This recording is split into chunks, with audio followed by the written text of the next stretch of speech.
Muito boa noite, sejam todos muito bem-vindos a mais uma live. Sextou, pessoal, sextou! Semana cansativa, mas estamos aqui firmes e fortes para poder colaborar com vocês nessa noite de hoje também. Seja bem-vindo, seja bem-vinda. Gente, o tema da nossa live de hoje, a gente colocou lá no feed para vocês saberem como que vai ser o processo de lives daqui para frente.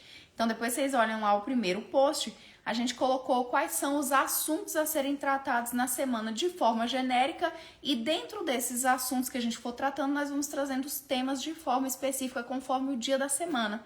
Hoje, sexta-feira, dia de perguntas e respostas, não é isso, amor? Exatamente. São aquelas perguntas, né, que ao longo da semana as pessoas vão mandando ou no direct ou comentando em alguma live nossa e a gente pega aquele tema mais, aquela pergunta mais relevante e traz para cá para a gente poder conversar um pouco melhor, né, sobre esse assunto. Porque às vezes a gente já está ali no final da live, dá uma resposta, a pessoa saiu, né, e por vezes acaba não tendo essa resposta mais detalhada aí, né? É isso aí. A ideia é ficar nos registros aqui e também poder contribuir com vocês e estimular vocês para que vocês participem também conforme as necessidades que vocês forem sentindo aí na relação. Exatamente. E a pergunta que a gente separou aqui para essa noite foi como lidar com o desprezo quando o marido está em casa. Vocês já passaram por alguma situação assim? Já viram algum casal que depois de se casar, os anos vão se passando, um começa a desprezar o outro, começa a fingir que não tá ouvindo,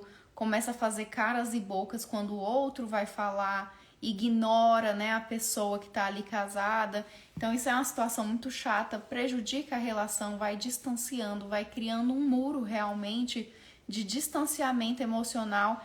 E isso vai ficando cada vez pior o casamento, porque vocês param de se conectar, param de ter intimidade física, param de dialogar. Tudo isso gera um prejuízo e o caminho único e certo é o divórcio. Então a ideia é justamente a gente trazer aqui a resposta para essa pergunta, como lidar para poder favorecer vocês aí na relação de vocês e até mesmo vocês aconselharem outros casais que vocês possam ver passando por isso. Perfeito. E eu acho que você começou de forma perfeita, que foi o quê?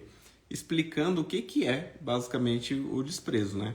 Porque se a gente virasse para a maioria das pessoas aqui e perguntasse bem assim, você despreza ou já desprezou seu marido ou a sua esposa em algum momento, muito provavelmente todo mundo ia responder, não, eu não tenho esse sentimento, eu não costumo fazer isso. Mas se a gente mudasse a pergunta e trouxesse da seguinte forma, em algum momento você se enxerga melhor que seu marido ou melhor que sua esposa? Ou sobre qual aspecto, Exato. né? Nesse momento, quando a gente traz aqui um nivelamento, né? Eu acho que eu sou melhor que ele. O problema lá em casa é ele. Quando a gente fala esse tipo de coisa, você percebe que é um desnivelamento. Ou seja, alguém é melhor que o outro. Então, quando você faz isso, é daí que surge o desprezo. A gente já falou aqui, já gravamos uma live aqui, explicando de forma mais clara em relação a esse assunto, mas o desprezo, ele é um daqueles cavaleiros do Apocalipse. E o que é esse cavaleiro do Apocalipse? Vocês que criaram? Não, calma lá. Tem toda uma pesquisa que qual era a ideia dessa pesquisa? Era verificar se, por meio de uma metodologia científica, ou seja, por meio de um processo científico, era capaz de perceber quais casais iam se divorciar no longo prazo. Então, eles estavam verificando, pegaram vários casais, ficaram acompanhando esses casais, filmando, fizeram determinadas perguntas e colocavam eles em determinados laboratórios, por assim dizer, para eles conversarem sobre temas sensíveis. E ao conversarem sobre esses temas sensíveis, eles iam verificando determinadas características. A partir dessas características, eles verificaram que tinha um certo grupo ali de qualidades, por assim dizer, de requisitos ou quesitos que se repetiam naqueles grupos, naqueles casais que acabavam se divorciando, seja em 5 ou 12 anos, né? E aí, eles juntaram 4, que eram os principais. Quais eram esses principais? O primeiro era a crítica, o segundo, defensividade, o terceiro, desprezo, e o quarto, o muro do distanciamento. Eles falavam mais ou menos desse jeito. Então, quando eles falavam sobre esses 4, não era uma coisa assim, você dorme um dia e no outro dia você acorda com isso. Na próxima fase, não é Exato, assim, né? Não é isso. Então, na verdade, você tem a crítica, ela começa de leve, de forma bem sutil e vai aumentando. E o que é isso? Mas vocês não falaram aqui que de vez em quando reclamar sobre determinada coisa não tem problema? Aí Nessa pesquisa, eles também verificaram que não é possível você ter um relacionamento saudável sem você fazer determinados ajustes. Alguém poderia entender que um ajuste desse é uma reclamação, é uma crítica. Aí eles fazem a distinção entre crítica e reclamação. A crítica é exatamente aquele lado negativo do apontamento, né? Então eu viro e critico de forma genérica, ou seja, eu não dou oportunidade para a parte de tentar consertar algo, porque se eu critico de forma genérica, tudo está ruim, não tem como ela consertar tudo. Já a reclamação é uma coisa pontual, concreta e objetiva, ou seja, eu viro e falo, olha, todos os dias à noite que nós não temos tempo de ficarmos juntos, e isso tem me incomodado. Perceba que é extremamente objetivo e quando você restringe desse jeito, você permite que o outro melhore aquela situação, né? E aí, então, a crítica vem nesse sentido. A partir de um excesso de crítica dentro do seu casamento, o que vai acontecer? Ou vai escalar porque o outro vai começar a te criticar também, ou o outro vai ficar o tempo todo na defensiva. O que é escalar? Você não parte do ponto zero e fica só ali linear, não. Aquilo ali aumenta. Então, quando a gente fala escalar, é porque tudo aumenta, né? A proporção acaba sendo maior do que aquela inicial. É isso mesmo. Então, quando você começa a criticar seu esposo, desculpa, você começa a criticar seu esposo, começa a criticar sua esposa, ela não vai ficar lá como uma santa, ele não vai ficar lá como um santo só falando, nossa, que legal que ele me critica. Não vai ser desse jeito. E aí você acaba sendo criticado também, só que em outro nível. Exatamente. Então, nós somos horríveis com proporção, né? Então, dificilmente eu vou ser proporcional à atitude ruim da parte. Uma vez que somos atingidos por uma determinada situação, que enxergamos como uma situação injusta, a regra é descontarmos de forma desproporcional para que aquela pessoa aprenda a nunca mais mexer com a gente, né? A gente quer ver a pessoa sentindo na pele a dor que a gente sentiu. Exatamente. Quem aí nunca quis isso? Até eu já quis. Exatamente. Não, é normal. Essa ideia surgir é normal. O que não pode é a gente dar vazão, cultivar, né? Exatamente, dar vazão para isso. Então, você tem primeiro a crítica, a partir dessa crítica você vem a defensividade, ou seja, ou eu vou criticar mais ou eu vou ficar na defensiva. No momento que eu fico na defensiva, o que acaba acontecendo nessa situação? Eu simplesmente acho que tudo que vai vir dessa pessoa, vai vir da sua esposa ou do seu esposo, vai vir para me atacar.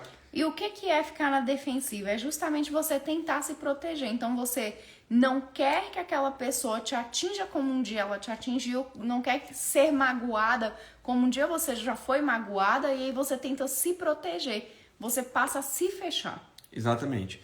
E aí, como você passa a se fechar porque você antecipa determinados movimentos, você antecipa uma possibilidade de ser machucado, por assim dizer, você começa a trabalhar muita coisa aqui na sua cabeça que nem existe ainda. Então, eu acredito que a Paty vai fazer uma determinada coisa. Você acredita que seu esposo vai te ofender. Então, como você acredita que ele vai te ofender, você já começa a alimentar aquilo ali. Só que qual o problema? Foi igual eu falei. Nós não somos proporcionais quando nós somos a vítima da situação. Então, a gente começa a alimentar aquilo ali de forma recorrente. E ao alimentar isso, a gente começa a chegar a uma determinada conclusão que o seu esposo ou a sua esposa não é uma pessoa tão boa quanto você. E aí não tem ninguém dentro da sua cabeça para falar assim, opa, calma lá, vocês dois são pecadores. Para equilibrar os pratos, né, amor? Exatamente, opa, vocês estão no mesmo nível. Não vai ter ninguém na sua cabeça falando isso. Normalmente você vai falar, é mesmo, né? Essa pessoa, esse meu esposo, ele é muito pior que eu. Essa minha esposa é muito pior. Então, ele merece tudo isso que eu vou fazer. E é aí que nasce Ele vai ver. Exatamente. E é aí que nasce o desprezo. No exato momento que eu chego à conclusão, mentalmente, que a Paty é pior que eu, no exato momento que você chega à conclusão que o seu esposo é pior que você, daí nasce o desprezo. Por quê? O desprezo nasce daquela certeza de que aquela pessoa que você está lidando, ela está abaixo de você. Então, quando você não olha mais com igualdade, você gera esse desprezo. E aí o desprezo você deve estar pensando, tá, mas eu não lembro de um momento que eu desprezei, que eu coloquei isso em prática no meu casamento. Aí eu vou te dar um exemplo simples. O revirar de olhos é o quê? Exatamente. Que é uma coisa muito comum, né? Infelizmente é muito comum, mas ela representa exatamente isso. E fazer bico. Exato. Você simplesmente está demonstrando o quê? Por meio de um determinado gesto, você demonstra uma desqualificação daquilo que está sendo ouvido, né? Ou então, seja, amor, pode falar. desculpa. Pode falar. O desprezo, ele pode ser verbal e não verbal. Então, ele é verbal quando você fala, trata de forma inadequada o seu esposo, ou você é tratada de forma inadequada, e o não verbal é por meio de gestos. Exatamente. Então, e aí, Ilkes, mas você só lembra dessa ideia do revirar os olhos? Não. Tem um outro jeito também que, às vezes, a gente acaba misturando remédio, né? E achando que é remédio, mas na verdade é veneno. Ilkes, explique melhor isso aí que está meio confuso. Nós já falamos aqui algumas vezes que quando você está lidando com uma determinada situação ou um assunto um pouco mais delicado, usar o senso de humor alivia a tensão ali. Então, se você consegue fazer uma piada, se você consegue brincar com aquele assunto, isso traria uma certa leveza, né, para o ambiente. Só que, ao mesmo tempo, um dos jeitos de demonstrar desprezo é por meio do sarcasmo. E uma das formas mais simples de ser sarcástico é por meio de piada. Então, perceba, o mesmo humor que pode aproximar vocês, porque uma piada certa no momento mais tenso quebra ali aquela rigidez, ao mesmo tempo pode também gerar um problema grande, que é o quê? Aquele desprezo diário, aquele negocinho. E aí, para não ficar parecendo que isso nunca acontece, eu era rei do sarcasmo. Eu sou esse aí. Então, no início do nosso casamento, eu não percebia que o sarcasmo poderia ter poderia gerar um efeito tão danoso assim. Por quê? Porque eu sempre fui muito brincalhão, então o sarcasmo para mim era diário, era comum. Só que quando você pensa isso no longo prazo, imagine você sempre fazendo isso com a mesma pessoa. Então a Paty seria minha vítima eterna disso. A paciência dela tem limite. E ao mesmo tempo isso... Curtinha. Exatamente. Então, Meu assim, limite é curto. Exatamente. Então, não só a paciência dela tem limite, mas vai passando uma outra mensagem por trás daquilo ali. Não fica parecendo que é simplesmente uma brincadeira, mas fica parecendo que o tempo todo eu estou dando uma indireta, né? É um tom de desrespeito, né? Exatamente. Quem é que nunca passou por isso no relacionamento quando está em crise? Geralmente as pessoas em crise, elas já estão nesse momento de se sentirem desrespeitadas, não se sentirem valorizadas, nem priorizadas. E aí vem um momento desse de sarcasmo, te joga lá embaixo. Você fala, tá vendo como uma pessoa nem me leva a sério? Eu não tenho valor, o que eu falo é usado contra mim. Então, aquilo que eu apresento por ser sincera, por tentar estar melhorando minha relação, é usado contra mim. Ele não me leva a sério. Ele não consegue avançar naquele assunto. Perfeito. E assim, a gente ainda tem que lembrar que quando isso se torna uma coisa recorrente, deixando bem claro, né? Todos esses cavaleiros aqui que acabam demonstrando que quando eles acontecem de forma constante, né? E os 4, quando se juntam, acabam demonstrando que aquele casal tem uma grande predisposição ao divórcio, são sintomas que acontecem em todo casamento, né? A reclamação ou a crítica em todo casamento, em um determinado momento o desprezo por meio do sarcasmo, a própria defensividade, o próprio isolamento, eles acontecem. O que não pode acontecer é de forma recorrente, né? Crescente. E crescente, exatamente, perfeito, exatamente. De forma crescente. Por quê? Porque aí sim você consegue enxergar que aquilo ali não é você não está conseguindo reparar os problemas que você tem dentro do casamento de forma mais eficiente do que a ocorrência deles. E o que é isso? Traduza. O problema tem surgido muito mais do que a solução. Então, você não tem conseguido solucionar de forma proporcional aqueles pequenos danos gerados ali. Então, vou dar um exemplo simples, né? Se a Paty chora com uma certa frequência por minha causa, é evidente que para que esse casamento esteja saudável, eu tenho que conseguir arrancar mais sorrisos do que o choro, né? Se o choro é mais recorrente, aí fica evidente que temos um problema. Né? Exatamente, temos um problema. Da mesma forma acontece com esses 4 cavaleiros do Apocalipse, né? Então, o desprezo, quando ele acontece, vai acontecer de forma recorrente, de forma pequena ali, lembrando que nada é muito grande no início, né? As coisas vão tomando uma determinada proporção. Então, esse desprezo, o que ele vai gerando? Ele vai gerando afastamento, ele vai gerando um certo cansaço, uma exaustão entre a gente. Por quê? Porque é cansativo você lidar com aquela situação toda vez, entendeu? Porque a irritação que vem a partir disso também te gera esse cansaço. Fora a sensação de parecer que está lutando sozinha pelo casamento, né? Exatamente. E aí, quando você vai ficando irritado, exausto, o que você acaba fazendo? Que aqui é muito comum. você para de falar o que você tinha que falar. Então, você ia falar uma determinada coisa, você começa a frase e simplesmente para. Aí, o que? Parar a frase no meio, isso é um problema? Não, não é um problema. O problema aqui é que a gente está usando como exemplo parar de falar a frase no meio, porque você está cortando a comunicação. Então, assim, se já está difícil resolver determinados problemas dentro do seu casamento conversando, imagine simplesmente lendo a mente do outro, né? Então, assim, é evidente que fica mais difícil. E aí, quando você deixa de se comunicar desse jeito, você não passa a informação, não tem a oportunidade, não dá a oportunidade do outro compreender e tentar resolver aquele problema, né?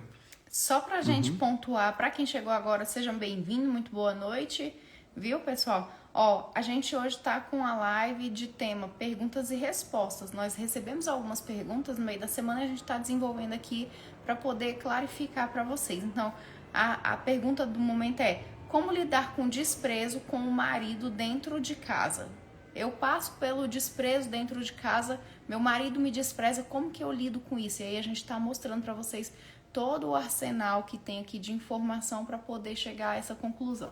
Exatamente. Aí a gente explicou, né, da onde veio o desprezo e basicamente o que a gente, de forma resumida aqui, né, para não ter que passar tudo de novo, basicamente o desprezo ele surge a partir do momento que um enxerga o outro de forma inferior ao outro, né? Então, existe um desnível entre os dois, né? E o que é? Então, beleza, responda a pergunta, como que a gente vai resolver isso? A gente resolve isso por meio da curiosidade. E o que é? Como assim curiosidade?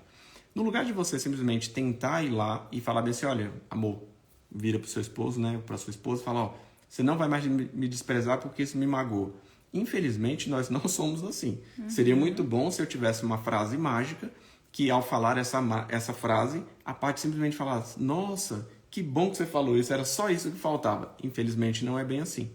Então, a curiosidade, ela serve como solução para o desprezo. Em que sentido, Juquias? Quando eu realmente me interesso em entender a parte, quando eu realmente me interesso em descobrir aquilo que está incomodando, aquilo que gerou ressentimento, que gerou toda uma amargura aqui dentro, aí eu consigo, aos poucos, quebrando todas aquelas outras etapas. Porque eu falei aqui inicialmente que o desprezo ele não surge de pronto imediato. Ele vem numa sequência da crítica e da defensividade. Se eu procuro perguntar mais, conhecer mais a parte, eu quebro a defensividade.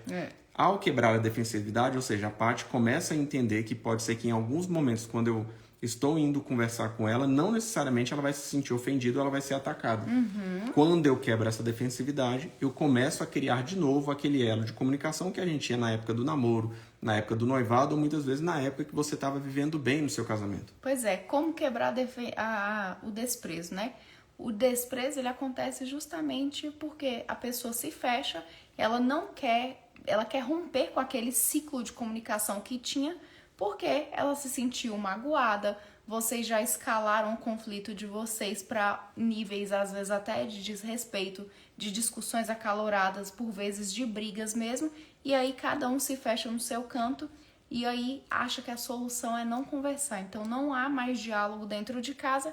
Por quê? Porque é uma forma de te desprezar, de mostrar que não há valor na sua presença. É isso que acontece. Exato. Então, a curiosidade no sentido aqui para resolver esse problema é você buscar entender o seu esposo, não tentando solucionar o desprezo inicialmente, mas é tentar quebrar primeiro aquelas etapas. A crítica você vai diminuir, você vai dar uma maneirada na crítica. E lembrando que quando eles fizeram esse estudo, né? Em relação a esses 4 cavaleiros, eles verificaram que alguns cavaleiros acontecem de forma mais recorrente com homens ou com mulheres. Então, o cavaleiro da crítica normalmente é imputado mais às mulheres. Então, eles verificaram que as esposas tinham costume, tinham um hábito mais comum de criticar. Ao mesmo tempo, eles verificaram que o isolamento, aquele silêncio que incomoda, aquele afastamento, a falta de comunicação, acontecia mais pro lado dos homens, que é exatamente o 4º cavaleiro. E acaba sendo também uma fuga, né, da situação. Então eu me fecho para não ter que lidar com aquilo ali. Porque eu acho que lidar com aquilo ali vai trazer desconforto, vai trazer um incômodo e muitas vezes, a depender de como você está como casal, não traz nenhuma solução. Então fica parecendo que vai ser só uma repetição daquele lero, lero, lero, lero no pé do ouvido de novo, que não vai trazer solução. Então, para não me magoar, eu me calo, eu me fecho eu não quero me manter aberto a críticas, a depreciações. Exato. E só que no caso do desprezo, né, eu estava falando que alguns gêneros, né, acabam aceitando tanto a crítica quanto a parte do isolamento lá. Só que no caso do desprezo, ele pega os dois. Por quê? Porque o homem muitas vezes acaba demonstrando esse desprezo por meio de pequenas interrupções na comunicação. Então ele faz aquele silêncio ali, ele não fala, justamente para gerar aquele monossilábico, né? Exatamente. Bom dia. Tudo bem? Tudo. Exatamente. Vai fazer tal coisa? Vou. Então, nesse caso, seria uma demonstração desse desnível, né? Então, quando você passa a ter curiosidade em relação ao seu marido, isso vai gerar uma coisa que se eu virasse e falasse inicialmente, você ia falar, não, isso aí eu já sei. Só que quando você vai com curiosidade, você consegue realmente compreender. Então, o primeiro passo para você conseguir romper esse desprezo, esse desnível, é você realmente compreender o outro. Porque a compreensão mútua é o remédio para esse escalonamento dos cavaleiros do Apocalipse. Então, quando eu passo a conversar e eu entendo que quando a Paty fala determinada coisa, ela não está falando aquilo aí para me ofender, ou seja, não é uma crítica, na verdade é uma reclamação, é um apontamento para a gente tentar acertar o casamento, para ele ficar ainda melhor do que ele já está. Quando eu entendo que eu não preciso ficar na defensiva, porque eu não vou ser ofendido, que eu não vou ser desrespeitado em determinada comunicação, eu começo a enxergar que aquela pessoa, ela quer a mesma coisa que eu. Você começa a entender que se isso pode ser representado por uma escada, você não necessariamente precisa subir no próximo degrau. Que aquela conversa não necessariamente vai levar vocês a uma briga, né? Não necessariamente vai levar vocês a um distanciamento. É uma possibilidade de resolverem, de crescerem juntos, de aprenderem a lidar com aquela situação, para caso ela se repita, vocês já conseguirem tirar de letra novamente. Exatamente. Próxima pergunta. Pergunta que recebemos... Deixa eu só concluir aqui. Então, quando você fala da compreensão mútua, né? A partir do momento que você vira e enxerga que aquela pessoa também só quer ser feliz e que você também só quer ser feliz, vocês começam a se enxergar de forma igual novamente. Então você quebra aquele desnível que gera o desprezo e aí você resolve. Você entendeu? Porque a partir do momento que eu compreendo melhor você, eu sei que você não nasceu para me encher o saco. E aí quando eu entendo isso, o que? Mas não é um absurdo? Não, não é um absurdo. A partir do momento que você está vivendo dentro do casamento, sofrendo ali muitas coisas, você começa a achar que aquela pessoa nasceu única e exclusivamente para te importunar.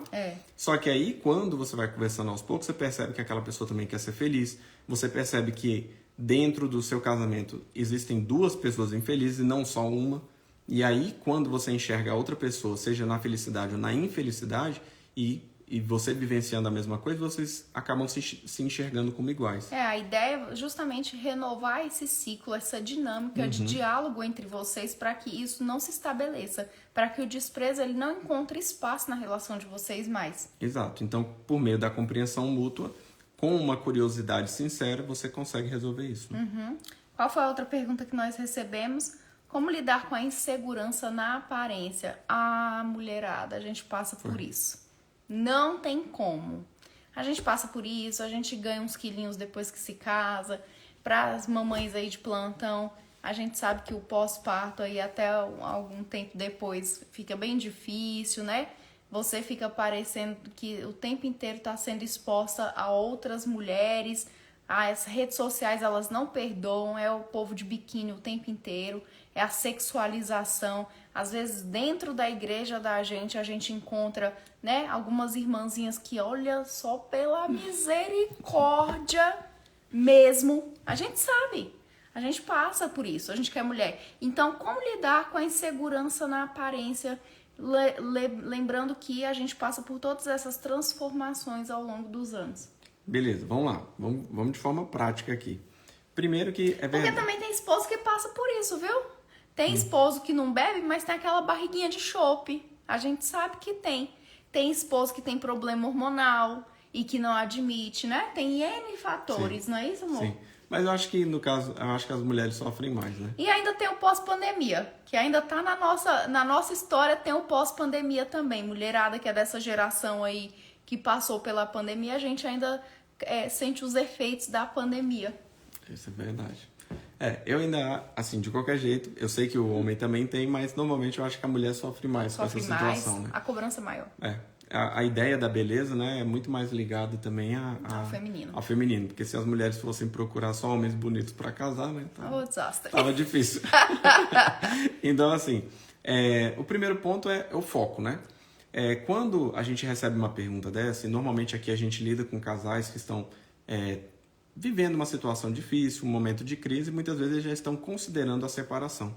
Então, quando você coloca, quando a nossa seguidora mandou aqui, eu já fiquei pensando numa situação dessa, né? Então, muito provavelmente, essa insegurança em relação à aparência dela, ela está enxergando como causa dessa provável separação, no distanciamento, né? Ou desse né? distanciamento. Só que a gente tem que pensar o seguinte, tem várias formas de você encarar essa insegurança. O primeiro ponto pode ser uma pessoa que simplesmente só consegue enxergar os problemas. Então, a pessoa, ela sempre foi aquela, mesmo quando jovem, ela simplesmente enxergava tudo que ela não tinha. Então, ela tem os olhos claros, mas ela é baixinha. Então, ela fala, se eu fosse alta. Aí, ela é alta, mas ela não tem o olho claro. Se eu tivesse o olho claro. Então, ela sempre fica focando naquilo que ela não tem. Se ela foca simplesmente naquilo que ela não tem, ela só tem a capacidade de verificar as próprias vulnerabilidades. E aí, nós temos um grande problema, que é, se eu enxergo as minhas vulnerabilidades como algo que realmente me atrapalham e que não são comuns a todos, né? Aí eu gero um impasse mesmo. Por quê? Porque aí eu não consigo. Por exemplo, se eu for depender exatamente de ser mais alto para fazer alguma coisa, muito provavelmente eu vou ficar passivo frente a essa situação. Então, quando a moça mandou aqui pra gente falando em relação à insegurança, perceba que a insegurança é uma percepção. Né? Ninguém olha para outra pessoa e fala assim, olha lá o inseguro. Essa pessoa tem uma percepção da insegurança. Não tem escrito na testa, né? Não é um calo que cresce, né? Você não consegue de primeiro olhar para aquela pessoa e falar, tá evidente que aquela pessoa é insegura. Não. A partir do momento que ela se movimenta, ela passa uma percepção para as outras de insegurança. Então, todos nós somos vulneráveis, né? Todos nós somos imperfeitos, né? Então, quando a pessoa que está insegura começa a lembrar que os outros também têm falhas, isso já dá uma amenizada. Opa, pera lá. Nesse mundo que falta algo para mim, também falta algo nos outros, né? Esse é o primeiro ponto. Segundo ponto, nós temos que ser realistas, né? Então, do jeito que a Paty falou, foi precisa na colocação dela. Nós, ao longo dos anos, nós vamos mudando.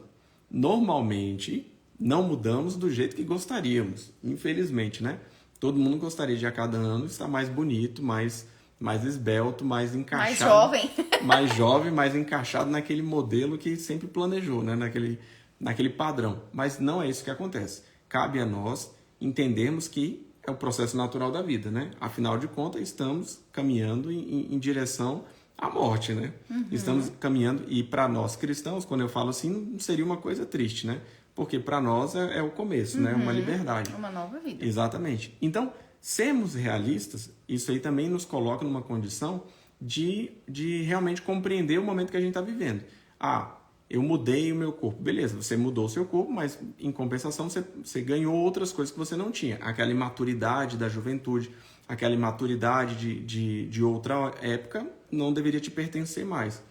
Só que a gente acaba misturando essa realidade com o próprio pessimismo. Então, eu olho e falo, eu ganhei uns quilos. Como eu ganhei uns quilos, a Paty não me quer mais. Como eu ganhei uns quilos, o meu esposo não me quer mais. Perceba que se o seu casamento foi único e exclusivamente baseado na beleza, na beleza, no físico, manequim, você tem um problema muito mais profundo. O problema que você tem que tratar, o problema que você tem que lidar agora não é exatamente com a insegurança, né? Porque a gente já gravou aqui uma série de vídeos falando sobre o propósito do casamento. O propósito do casamento, ou seja, quando a gente fala propósito do casamento, é aquilo que sustenta o casamento em momentos de crise. Ele não pode ser único e exclusivamente a parte estética, né? Porque se for a parte estética, a gente está colocando uma data de validade nele. Então, muito provavelmente, acima dos 80, ninguém é tão belo quanto deveria, né? Porque aí, quando você está acima dos 80, você está mirando simplesmente na manutenção da saúde. Então, isso quer dizer que aos 80 alguém vai se divorciar? Deveremos nos separar? Não, né? Não é esse o intuito. Não parece fazer muito sentido, né? Quando Exatamente. a gente começa a fazer uma análise mais profunda daquela situação. Exatamente. E aí, quando a gente começa a enxergar um pouco, opa, pera lá, pode ser o problema aqui do propósito do meu casamento e agora eu estou colocando isso em xeque. Ah, eu conquistei o meu casamento a partir da beleza, perdi a beleza agora e a única coisa que segurava o meu marido era a beleza. Então, vocês têm um problema sério que não é a insegurança, mas sim aquilo que dava base para o casamento de vocês. Ao mesmo tempo, a insegurança também pode estar ligada a uma outra situação, que é a situação da própria falta de confiança na própria pessoa, no casamento ou no esposo. Yuquês, vamos lá. Se eu não me enxergo mais do jeito que me enxergava, pode ser que eu realmente esteja com uma visão correta, ou eu simplesmente não esteja olhando para o lado certo. Yuquês, então você vai falar para a gente aumentar a autoestima? Não. Nós gravamos aqui um vídeo recentemente falando sobre essa ideia de que não é a autoestima ou a baixa autoestima que vai acabar te ajudando. Na verdade, a gente tem que olhar menos para a gente e olhar mais para Deus. Quando a gente foca em Deus, isso nos dá a condição de termos um referencial constante, que não muda, que não nos despreza e não tem a possibilidade de ficarmos solitários nessa, né? Porque o grande problema de você ter um referencial é esse referencial mudar ou ele te abandonar. Então, quando você fixa, né, num determinado referencial que ele não muda, que ele está sempre ali na melhor forma, isso te dá uma paz. Então, ainda que eu não seja aquela pessoa que eu gostaria de ser, Deus me enxerga como eu deveria ser e como Ele me fez para ser. E isso me dá um alento, isso me dá uma tranquilidade muito grande. Afinal de contas, serei amado independente de. E isso me dá a oportunidade, então eu não vou fazer nada? Não, aí que tá. Quando eu deposito a confiança no lugar certo, isso me permite realmente poder melhorar. E aí é a base da nossa fala aqui, né? Quando a gente fala da insegurança, a gente não está falando que é simplesmente você permanecer do jeito que está. Não, eu ganhei só 30 quilinhos, então vou ficar do jeito que eu estou. Não é isso. Se você se sente inseguro em relação a isso, você tem sim total oportunidade de tentar melhorar com pequenos passos. Nada gigantesco do dia para a noite. Do mesmo jeito que ganhou, vai perder. É só colocar isso como foco. Agora, para o casamento, cabe aqui, mas e se eu fico feliz do jeito que eu estou? Aí nós temos um pequeno detalhezinho. No casamento, existe uma ideia de compromisso. Eu firmei determinado compromisso com a Paty, ela firmou um determinado compromisso comigo. Quando as cláusulas foram estabelecidas, nós tínhamos determinados pressupostos. E determinada realidade, né? Determinada realidade. Então, eu não posso simplesmente... Sempre fui extremamente cheiroso, cuidadoso, e aí, na hora que caso, eu entrego um pacote para ela totalmente diferente. Então, eu sempre falo para a gente tomar cuidado com o princípio da propaganda enganosa.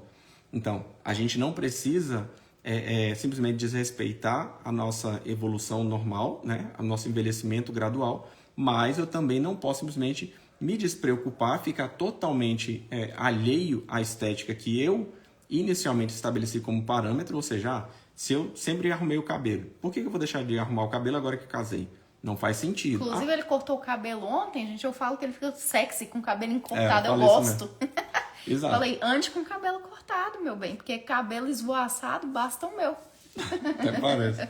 Então, assim, é exatamente essa situação. A partir do momento que você estabelecer um determinado padrão, tente manter esse padrão. Por quê? Porque, mas é simplesmente para agradar? Não. É porque nós temos que, a partir do momento que a gente tem como referencial Deus, a gente vai fazer o nosso melhor, não simplesmente para agradar o marido, mas porque a gente sabe que Deus quer que a gente faça o nosso melhor. Entendeu? Eu não vou lembrar o nome do título do livro agora, mas é que ele fala exatamente isso. Ele fala assim, olha, Deus nos quer no nosso máximo, entendeu? Ele não quer simplesmente a gente sendo o menor possível, entendeu? Com menos conhecimento, com menos habilidades, né, entendeu? Não é isso não. Ele nos quer na melhor condição possível, com uma melhor saúde, com melhor preparo, justamente porque fazendo tudo isso, a gente tem a condição de levar, a evangelizar de forma melhor, né? É isso. E aqui a gente, claro, não está considerando, na forma que a gente está falando, as excepcionalidades, né? Sim. Que é uma situação de enfermidade, Sim, é um pós-parto, sim. é um puerpério, né? A gente sabe que não. Então, o que a gente está falando? Incentivando vocês a continuarem a manutenção dos cuidados Sim. de higiene, de beleza que vocês mantinham antes, porque isso vai favorecer a forma como você se enxerga. Sim. Você se olha muitas vezes hoje no espelho e você não encontra graça em si. Mas por quê? Porque você perdeu essa graça que um dia você olhava e encontrava. Vamos resgatar isso, vamos tornar isso possível de novo. É um cabelo que pode ser penteado de um jeito diferente, é um corte novo, é uma unha que pode ser feita. Não tenho condições de ir no salão, Paty. Não tem problema, você tem condições de aprender a cuidar das suas unhas em casa. Na minha igreja não permite que eu pinto a unha. Gente, eu já fiz parte da assembleia. Sabe como é que eu cuidava antigamente das minhas unhas? Com base? Nem base eu usava, né? Eu pegava óleo de amêndoa e passava, porque ficava brilhosa e ficava hidratada. Então, assim, tem meios de, né? A gente não pode se abandonar, a gente não pode largar os nossos cuidados pessoais, porque isso também favorece a forma como a gente se enxerga. A gente se sente mais mulher quando a gente tá mais bonita, se sente sim. Quem falar que não se sente tá mentindo, porque você olhar no espelho, você olhar e se gostar, a sua forma, a sua postura, a sua autoconfiança, ela muda. E isso reverbera no ambiente que você tá. Sim. Se você chega toda amuada no ambiente que você vai fazer uma entrevista, é completamente diferente de você chegar com uma postura arrumada, né? Cheirosa, perfumada. Entende que muda? O ambiente também sente aquela influência que você tem e a sua autopercepção. Então, se você está se sentindo insegura, vamos tentar resgatar justamente as coisas que te fazem se sentir insegura. Isso vai reverberar lá no seu esposo. Ele vai notar, ele vai falar, ué, tem coisa diferente, ela não estava assim. Ué, por que ela tá arrumada dentro de casa? A gente vai sair? Não, a gente não vai sair. Mas por que você tá arrumada? Porque eu tô arrumada pra mim. Eu gosto de andar arrumada, né? Não é passar o dia inteiro de pijama. É confortável? É confortável. Mas isso, ao longo dos anos, com o tempo, isso aí vai te deixando mais chateada, mais entristecida, né? Do mesmo jeito que em países mais frios, o grau de depressão é maior do que em países ensolarados, isso também acontece com a gente em vista da nossa autoimagem, a nossa própria percepção de quem somos. Então, o nosso posicionamento muda a partir do momento que a gente também passa a se cuidar e se olhar com mais amor, com mais carinho, como alguém que merece ser bem cuidada, ser bem tratada, ser respeitada. Você é filha do Senhor, você é princesa de Deus. Então, você tem plena possibilidade de se comportar como tal. Você não pode aceitar menos do que isso, né? E é interessante que você finalizou do jeito que eu iria falar aqui. Que é exatamente essa ideia, né?